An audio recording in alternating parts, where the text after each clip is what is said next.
Previously.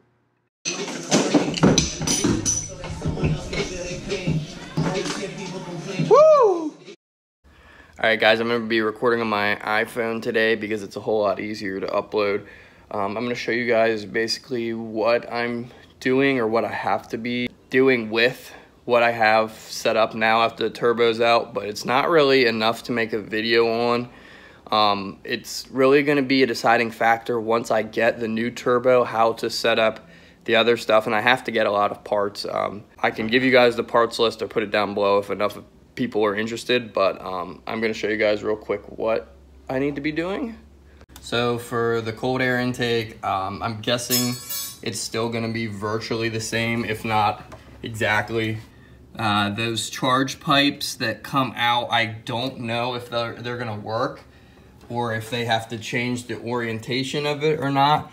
The turbo being out with those lines and everything, I think all the lines are still pretty much the same, that they hook on pretty much what they would with the other turbo, but like the charge pipe that attaches right there, they're all gonna have to come out and be cleaned anyways. I probably should put something in that, but I don't want to get debris in it anyways.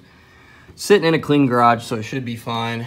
Like I said, this needs to come off to the coolant lines, I know, are different, so this whole thing will be needing to come off, but I don't want to take it off right now and have coolant everywhere. I want to do it when I have the stuff. So this will be different. The downpipe will be different. Like people have been asking, I will sell this if you guys want it. This matches up for my car, the turbo I have on mine.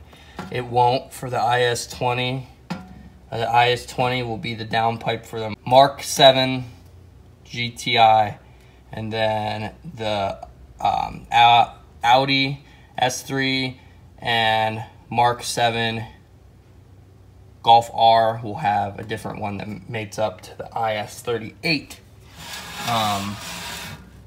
Mine, I actually probably should put this up. This is a USP downpipe that's stainless steel to a cat that can be hollowed out. And then I kept it attached to the O2 that was set up down there.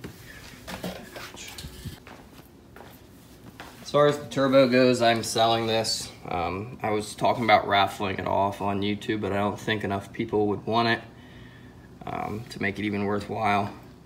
The IS20 and the IS38 have the same manifold flange right here, so that they will mate up. There's a line that goes there for coolant, and then one down there that I'm pretty sure are the exact same. This is kind of just how it was pulled. I probably could have pulled other pieces off, but it's all a healthy turbo. I checked it over. I'm gonna have to get a tool someday too, because I'm gonna have to keep these. The O2 sensors are actually pretty tough to get off. Could probably try with a wrench, but there's a tool that actually mates with it for a socket, and there's one still on the exhaust, so I'm gonna have to remove those in the next day or two. Also, since you guys have been really interested in it, I figured I would touch upon it too. I'll just go into detail on what is changing. So I'll put pictures up, but essentially the IS20 turbo that's going in place of mine now, mine sits so that the hot side attaches this way. So it's the hot side from underneath looking at it. Hot side, cold side, and the downpipe comes off almost in the perfect spot for where the opening for the exhaust comes down, which obviously it makes sense because that's what's supposed to happen. The different orientation of the IS20 and the IS38 is essentially flipped, so it's going to be slightly different, but in the same sense it's still going to work.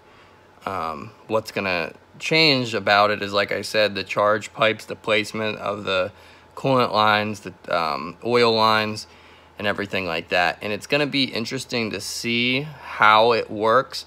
It's gonna be a lot easier now that the turbo's off to adjust little things like that. And if I have to take off lines for new lines that get sent, stuff like that is gonna be a lot easier. And big shout out to EDWIN. Like I said, PRZ finest. I'll put his name right here so you guys can go check him out again.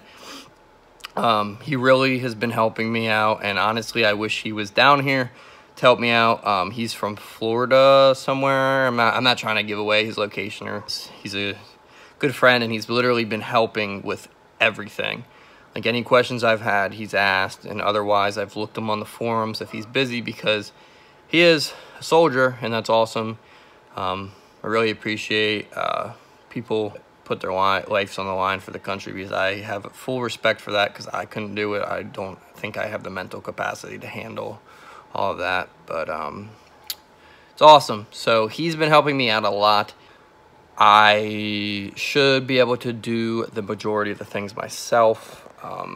He then said that I will have a program I can buy, a JB4 tune, which essentially he can walk me through it. It's all about like adding more boost and more fuel or something. There's little adjustment tweaks, and you just keep doing it, and you'll like take it out, still hooked up on a computer, and you do like basically a driving tune.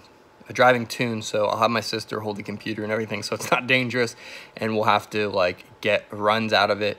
And when you I think it's like 50% throttle out on the road, it'll tell you kind of what it's pushing, and then you do little tweaks like that. It'll be cool, because a lot of this stuff I'm going to do by myself.